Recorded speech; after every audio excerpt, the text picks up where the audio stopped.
এই বন্ধুরা, এমন জেল যেখানে কোনো বন্দীকে খোলা ছেড়ে দিলেও সে পালাতে পারবে না। প্রশান্ত মহাসাগরে অবস্থিত আলকাট্রাজ দ্বীপটি মাত্র 22 একর জায়গা জুড়ে বিস্তৃত হলেও এখানে বিশ্বের সবথেকে বিপজ্জনক অপরাধীদের রাখা হতো।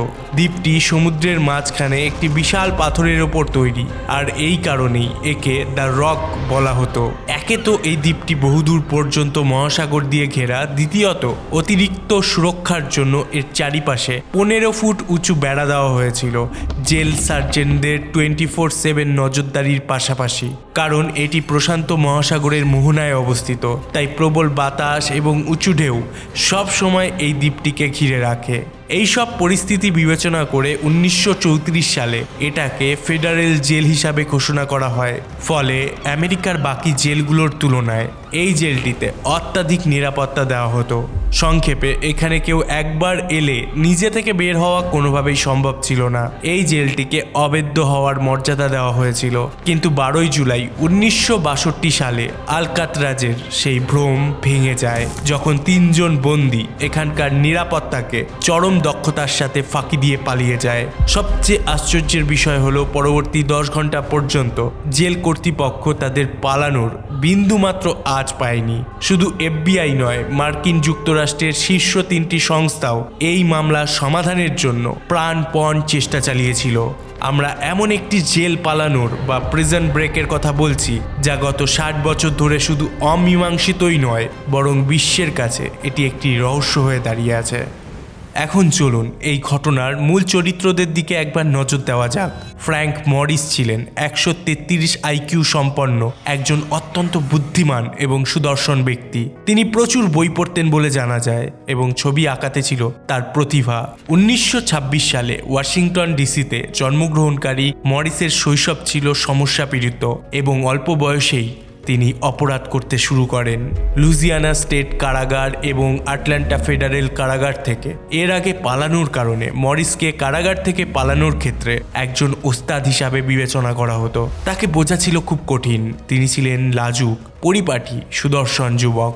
অফিসার মিসেলসের কথায় যদি তাকে আলকাট্রাসের এমন কোনো কয়েদিকে বেছে নিতে বলা হতো যার পালানোর সম্ভাবনা আছে, তবে মরিস তার শেষ পছন্দ হতো। কিন্তু মরিস পালানোকেই তার জীবন বানিয়ে ফেলেছিলেন। তিনি প্রায় প্রতিটি কারাগার থেকে পালিয়েছিলেন যেখান থেকে তিনি সাজা কেটেছিলেন। অফিসাররা তাকে সন্দেহ পর্যন্ত করেনি। এই ঘটনাটি বলে দেয় যে তিনি কতটা দক্ষ ছিলেন। আলকাট্রাজে মরিস খুব দ্রুত একজন বুদ্ধিমান এবং উপায় বের করতে পারদর্শী কয়েদি হিসাবে খ্যাতি অর্জন করেন। এবার কথা বলা যাক জন অ্যাংলিন এবং ক্ল্যারেন্স অ্যাংলিন সম্পর্কে। এরা ছিলেন 2 ভাই এবং 1962 সালের আলকাট্রাজ পালানোর ঘটনায় সহ ষড়যন্ত্রকারী।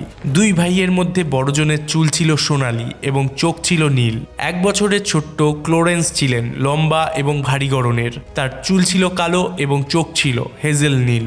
1958 সালে একটি ব্যাংক ডাকাতির জন্য তাদের 35 বছরের কারাদণ্ড দেওয়া হয়। কারাগার থেকে বারবার পালানোর চেষ্টার কারণে অবশেষে তাদের আলকাট্রাজে স্থানান্তর করা হয়। আমি এখানে একটি গুরুত্বপূর্ণ বিষয় উল্লেখ করছি যা আপনাদের মনে রাখতে হবে। আলকাট্রাজে আসার আগে এই ভাইয়েরা তাদের সাঁতার কাটার দক্ষতার জন্য পরিচিত ছিল। লেক মিশিগানের বরফ শীতল জলের ওপর যখন বরফ ভাসত, সেই জলের ওপর সাঁতার কেটে তারা তাদের পরিবার এবং কাজিনদের অবাক করে দিত। এবার কথা বলা যাক অ্যালেন ওয়েস্টকে নিয়ে। 1929 সালে 25শে মার্চ নিউ ইয়র্ক সিটিতে জন্মগ্রহণ করেন ওয়েস্ট। কারাগার থেকে পালানোর চেষ্টার ইতিহাস ওয়েস্টেরও ছিল। ফ্লোরিডা স্টেট প্রিজনে অ্যাসোসিয়েট ওয়ার্ডারের মাথায় বন্দুক ঠেকিয়ে তার গাড়ির চাবি চুরি করে সেই গাড়িতে করেই পালিয়েছিল ওয়েস্ট। পরবর্তীতে তাকে ধরা হয় এবং 1957 সালে 28 বছর বয়সে আলকাট্রাজে স্থানান্তর করা হয়। আলকাট্রাজে তার একটি বৈশিষ্ট্য তৈরি হয়েছিল, সেটা হলো সে অন্যান্য কয়েদিদের সাথে কারাগার থেকে পালানোর ব্যাপারে কথা বলতেন। 1958 সালের জুন মাসে অ্যালেন ওয়েস্ট তার দ্বিতীয় মেয়াদের জন্য আলকাট্রাজে পৌঁছান। 1960 সালের জানুয়ারি মাসে ফ্র্যাঙ্ক মরিস আলকাট্রাজে অ্যালেনের পাশের সেলে আসেন। 1960 সালের 3রা অক্টোবর জন অ্যাংলিনকে আলকাট্রাজে বদলি করা হয় এবং অবশেষে 1961 সালের জানুয়ারিতে ক্ল্যারেন্স অ্যাংলিনও আলকাট্রাজে পৌঁছান। আর 1962 সালের 11 জুন রাতে ওয়েস্ট ছাড়া তারা সবাই আলকাট্রাজ থেকে পালিয়ে যায়। তাদের অতীত ইতিহাস এবং পালানোর এই চেষ্টার দিকে যদি আমরা একবার ফিরে তাকাই, তবে মনে হবে যেন কোনো রহস্য উপন্যাসের ছড়িয়ে ছিটিয়ে থাকা পাতাগুলো মিলে গিয়ে এক নিটল গল্প তৈরি করেছে। একবার যখন তারা একত্রিত হয়েছিল, তখন তারা এমন এক ধারাবাহিক ঘটনার সূচনা করেছিল যা পরবর্তীতে বিশ্বের সবথেকে কঠিন কারাগার থেকে সর্বকালের সর্বশ্রেষ্ঠ পলায়ন হিসাবে সর্বদা স্মরণীয় হয়ে থাকবে। তারা 1 বছরের বেশি সময় ধরে এই পালানোর নিখুঁত পরিকল্পনা কষেছিল। তারা সফলভাবে পালিয়ে যাওয়ার পর তদন্তকারীদের মনে প্রথম প্রশ্ন জাগে, এই অসাধারণ বুদ্ধিদীপ্ত ষড়যন্ত্রের মূল হোতা আসলে কে? যদিও অ্যালেন ওয়েস্ট নিজেকে এই পরিকল্পনার মাস্টারমাইন্ড বলে দাবি করেছিল, কিন্তু সেই একমাত্র ব্যক্তি যে কিনা পালাতে ব্যর্থ হয়ে নিজের গল্প শোনানোর জন্য রয়ে গিয়েছিল। অন্যদিকে তার এমনিতেই বাড়িয়ে বলার বদনাম ছিল। বিশেষজ্ঞদের মতে মাত্র 8ম শ্রেণী পর্যন্ত পড়া ওয়েস্টের পক্ষে এত নিখুঁত ও অত্যাধুনিক একটি পরিকল্পনা সাজানো কোনোভাবেই সম্ভব ছিল না। 133 আইকিউর অধিকারী ফ্র্যাঙ্ক মরিসের যেমন ছিল প্রখর বুদ্ধি, তেমনই ছিল কারাগার থেকে পালানোর দীর্ঘ ইতিহাস।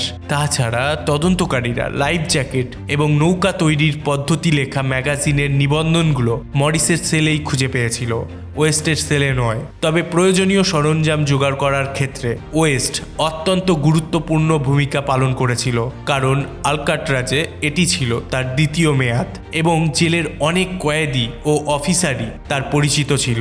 পরিকল্পনার ছক যেই কষুক না কেন, এই দুঃসাহসিক অভিযানের শুরুটা হয়েছিল সেলের ভেন্টিলেটেড শ্যাফট দিয়ে। কারাগারের ছাদে মোট 8টি ভেন্টিলেটর ছিল, যাদের মধ্যে কেবল একটিকেই সিমেন্ট দিয়ে পুরোপুরি বন্ধ করা হয়নি। এই ফাঁকফোকরের কথা জানতে পারার পর 4 জন মিলে বুঝতে পেরেছিল যদি কোনোভাবে জেলের একবারে উপরে উঠে ভেন্টিলেটরের কাভারটি সরানো যায়, তবে অনায়াসেই কারাগারের ছাদে পৌঁছানো সম্ভব। সেলের ভেতর প্লাম্বিং কর্মীরা গরম জলের কল বসানোর পর সেই জায়গাটি পরিষ্কার করার দায়িত্ব পেয়েছিল ওয়েস্ট। কাজ করার সময়ই তার নজর পড়ে জল গরম করার পাইপগুলোর দিকে, যেগুলো মইয়ের মতো একেবারে ছাদ পর্যন্ত উঠে গিয়েছিল। কিন্তু প্রশ্ন হলো, কোনো সরঞ্জাম ছাড়া বা গার্ডদের কড়া নজর এড়িয়ে তারা ভেন্টগুলো খুলবে কিভাবে? মরিসের প্রথম বুদ্ধি ছিল সেলের সিলিং লাইট সকেট থেকে বৈদ্যুতিক তার টেনে কংক্রিট পুড়িয়ে ফেলা, কিন্তু সেই চেষ্টা ব্যর্থ হয়। তখন তারা বুঝতে পারে প্রতিদিন একটু একটু করে খুঁড়েই ভেন্টগুলো খুলতে হবে। বিকেল 5:30 থেকে 9:30 পর্যন্ত মিউজিক বাজানোর হ্যাপি আওয়ার বা অবসর সময়টিকে তারা বেছে নেয় এই কাজের জন্য। মেস থেকে চুরি করা চামচের ধারালো প্রান্ত দিয়ে তারা সেলের ভেন্টের চারিপাশে কংক্রিট ঘষে ঘষে তুলতে শুরু করে। প্রথমে ছোট ছোট গর্ত তৈরি করে, পরে সেগুলোকে এক করে তারা গর্তের আকার ক্রমশ বড় করতে থাকে। কাজ শেষে গর্তগুলোকে লুকিয়ে রাখার জন্য তারা সাবান মাখানো ভেজা টয়লেট পেপারের প্রলেপ দিয়ে সেগুলোকে ঢেকে দিত।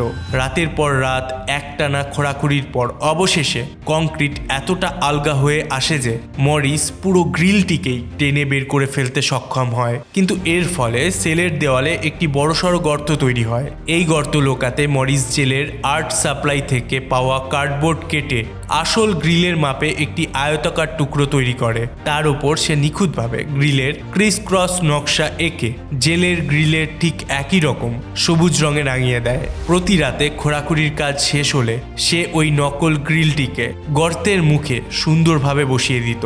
বাকি 3 জনও তাদের নিজেদের সেলে ঠিক একই পদ্ধতি কাজে লাগিয়েছিল। তবে বাড়তি সতর্কতা হিসাবে মরিস সেই ভেন্টের সামনে তার বাদ্যযন্ত্রের বাক্সটিকে এমনভাবে রেখে দিত যাতে কারো চোখে কিছু না পড়ে। অন্যদিকে জন অ্যাংলিন তার ভেন্টের সামনে ঝুলিয়ে রাখত একটি লম্বা রেইনকোট। শেষ পর্যন্ত ভেন্টের গর্তগুলো এতটাই বড় হয়েছিল যে একজন মানুষ অনায়াসেই তার ভেতর দিয়ে গলে যেতে পারে। কিন্তু মুশকিল হলো, তারা তো আর নিজেদের সেলগুলো সম্পূর্ণ খালি রেখে পালিয়ে যেতে পারে না। গার্ডদের চোখে ধুলো দেওয়ার জন্য এবার তাদের প্রয়োজন ছিল নিজেদেরই ডিকয় বা নকল মূর্তির। ক্ল্যারেন্স জেলের নাপিতের দোকান থেকে চুরি করে আনলো আসল চুল, সাবান, টয়লেট পেপার, আর সেই চুল দিয়ে তারা অবিকল মানুষের মাথার মতো ডামি তৈরি করলো, ভালোবেসে যার নাম দিয়েছিল অস্কার। পালানোর সময় কম্বলের নিচে ওই ডামিগুলোকেই শুইয়ে রাখার পরিকল্পনা করা হলো। এদিকে আলকাট্রাজের চারিপাশে বরফ শীতল জল পেরোনোর জন্য প্রয়োজন ছিল নৌকার। জেলের কড়া নজরদারির মাঝেই তারা গড়ে তুলল এক গোপন ওয়ার্কশপ। পপুলার মেকানিক্স ম্যাগাজিন পড়ে মরিস 55টি চুরি করা রেইনকোট জোড়া লাগিয়ে 2টি ভেলা ও লাইফ জ্যাকেট তৈরি করলো।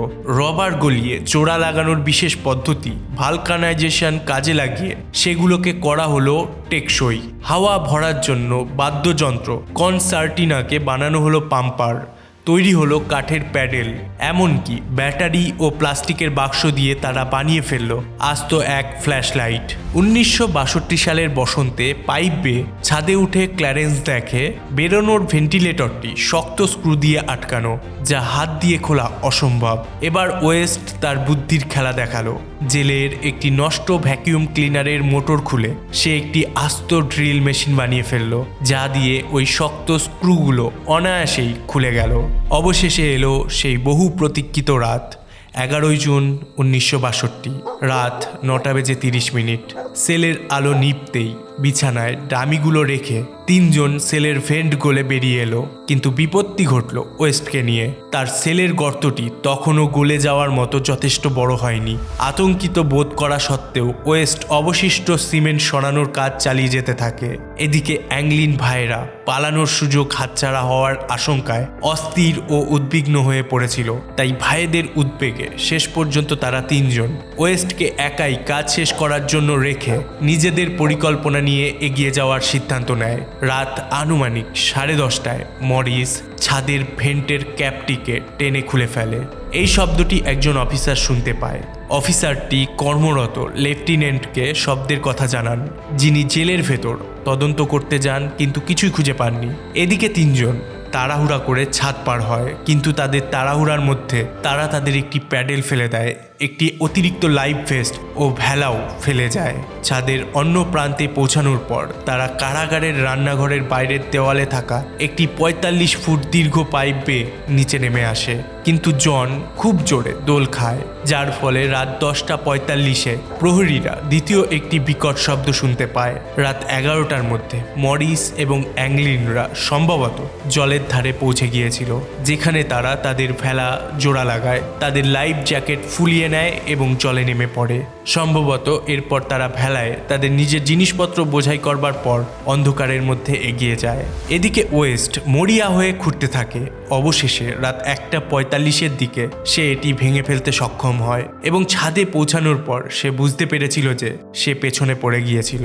ওয়েস্ট সেখানে কিছুক্ষণ দাঁড়িয়ে থাকে, হয়তো ভাবছিল কি করা যায়। তারপর সে শ্যাফোর্ড দিয়ে আবার নিচে নেমে আসে, হামাগুড়ি দিয়ে তার সেলে ফিরে যায় এবং বিছানায় শুয়ে পড়ে।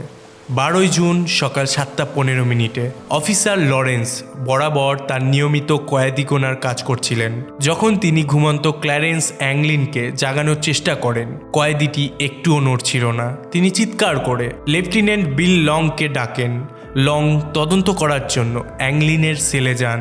গারদের ভেতরে কয়েদিকে ওঠার জন্য ঠেলা মারতেই মাথাটি মেঝেতে খসে পড়ে। এক নকল মূর্তির ভাঙা নাক দেখা যায়। যখন মাথাটি বিছানা থেকে গড়িয়ে মেঝেতে আঘাত করে, মরিসের সেলের সামনের আরেকজন অফিসার চিৎকার করে বলে ওঠেন, এখানে আমার কাছেও একজন আছে। ব্যাস, আলকাট্রাজে অ্যালার্ম বাজানো হয়। আলকাট্রাজ থেকে পালানোর ঘটনার পর আকাশ, স্থল এবং জলে ব্যাপক তল্লাশি চালানো হয়। অফিসাররা তাদের ওয়ার্কশপ আবিষ্কার করে, যেখানে পলাতকরা তাদের সরঞ্জাম তৈরি করেছিল। পলাতকদের পথ খুঁজে বের করবার জন্য ব্ল্যাক হাউন্ড কুকুরের ব্যবহার করা হয়েছিল, যা জলের ধার পর্যন্ত গিয়ে সেখানেই থেমে যায়। এফবিআই এর এই তদন্তে সব থেকে গুরুত্বপূর্ণ ভূমিকা পালন করেছিল ওয়েস্ট, যিনি এই ষড়যন্ত্রের সাথে জড়িত ছিলেন। তিনিই ছিলেন তাদের সব থেকে মূল্যবান সাক্ষী।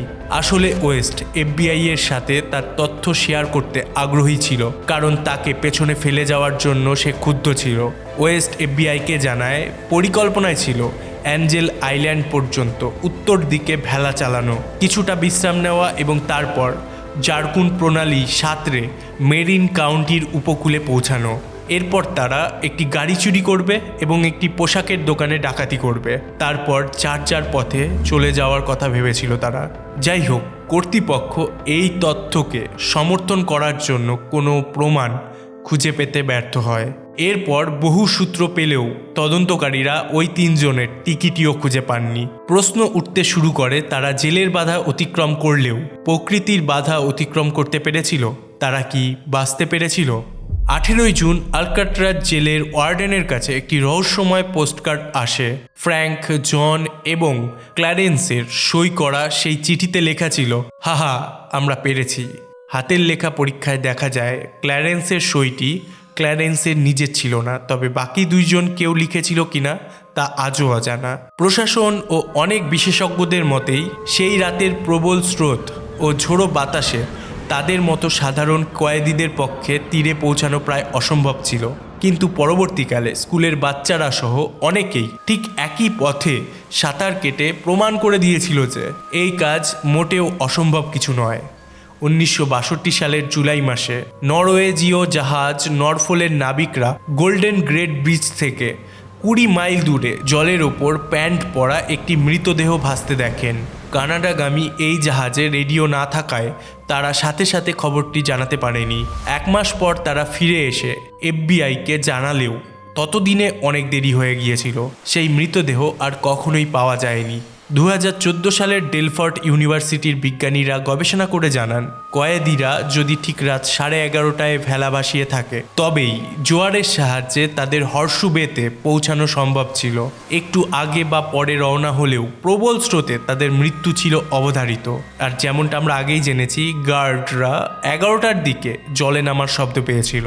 1993 সালে আমেরিকার মোস্ট ওয়ান্টেড অনুষ্ঠানে প্রাক্তন ডাকাত থমাস কেন্ট এক চাঞ্চল্যকর তথ্য ফাঁস করেন। তিনি দাবি করেন ক্ল্যারেন্সের এক পুরনো প্রেমিকা টিবুরনের উপকূলে গাড়ি নিয়ে ওই 3 জনের জন্য অপেক্ষা করছিল, যেখান থেকেই তারা মেক্সিকো হয়ে সোজা দক্ষিণ আমেরিকায় পালিয়ে যায়।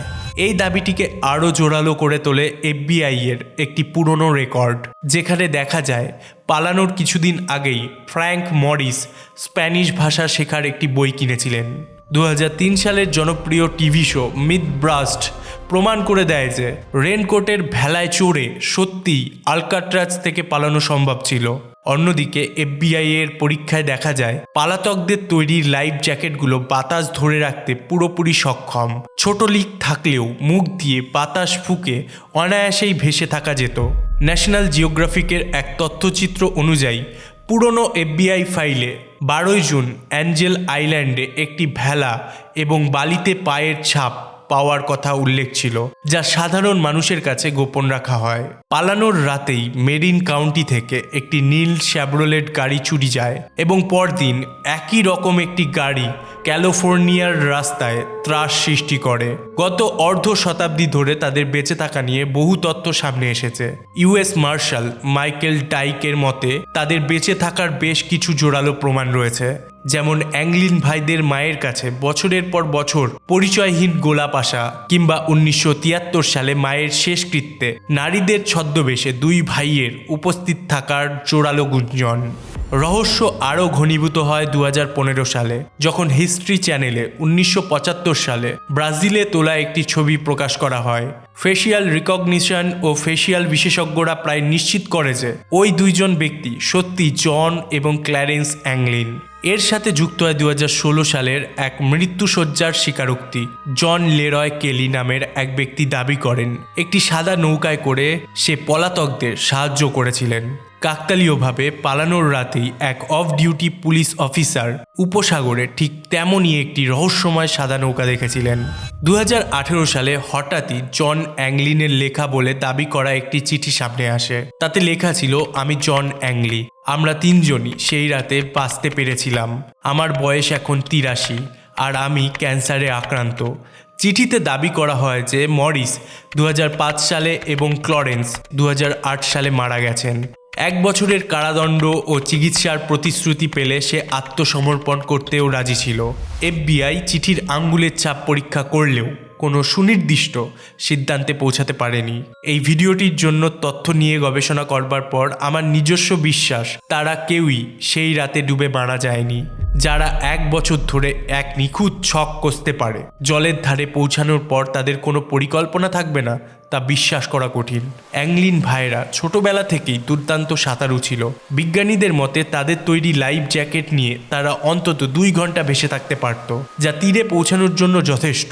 আর এফবিআই তন্ন তন্ন করে খুঁজেও আজ পর্যন্ত কোনো মৃতদেহ পায়নি। আমার মতে প্রতিকূলতা পেরিয়ে তারা সফলভাবে তীরে পৌঁছেছিল। এরপর গাড়ি চুরি করে মেক্সিকো হয়ে তারা শেষমেশ দক্ষিণ আমেরিকায় পাড়ি জমায়। স্বাধীনচেতা মরিস হয়তো নিজের পথ বেছে নিয়েছিল, আর অ্যাংলিন ভাইয়েরা ব্রাজিলেই কাটিয়ে দেয় তাদের বাকি জীবন। 2018 সালের চিঠিটি যদি সত্যি জন অ্যাংলিনের লেখা হয়, তবে সঠিক চিকিৎসার অভাবে এতদিনে হয়তো তিনিও মারা গেছেন। তারা শেষ পর্যন্ত বেঁচে ছিল নাকি মারা গিয়েছিল তা আজও এক অমীমাংসিত রহস্য। তবে আপনারা যে পক্ষেই থাকুন না কেন, এটি যে ইতিহাসের সর্বশ্রেষ্ঠ ও দুঃসাহসিক পলায়ন তা নির্দ্বিধায় বলা যায়। এ বিষয়ে আপনাদের কি মনে হয় কমেন্ট করে জানাতে ভুলবেন না। এরকমই বড় ভিডিও পেতে অবশ্যই ভিডিওটিকে লাইক এবং শেয়ার করবেন, কারণ এত বড় ভিডিও বানাতে অনেক সময়, ধৈর্য এবং শক্তির প্রয়োজন হয়। আর আপনারা যদি সেটাকে অ্যাপ্রিসিয়েট করেন লাইক কমেন্টের মাধ্যমে, তাহলে আমাদের মনোবল বাড়বে এবং এরকম ভিডিও প্রতিনিয়ত চলে আসবে। সর্বশেষে থ্যাঙ্কস ফর ওয়াচিং। সুস্থ থাকুন, আনন্দে থাকুন।